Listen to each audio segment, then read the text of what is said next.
Meaning of drive bay. Drive bay.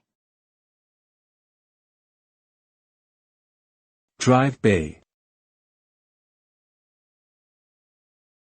Drive bay. Drive bay.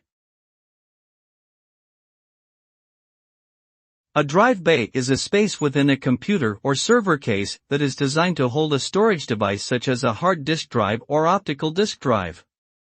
This compartment typically has mounting points and interfaces for connecting the drive to the rest of the system. The term bay refers to the fact that it is an enclosed area, often with a cover or door, which can be opened in order to install, remove, or service the drive. Drive bays allow for easy expansion of a computer's storage capacity by adding additional drives.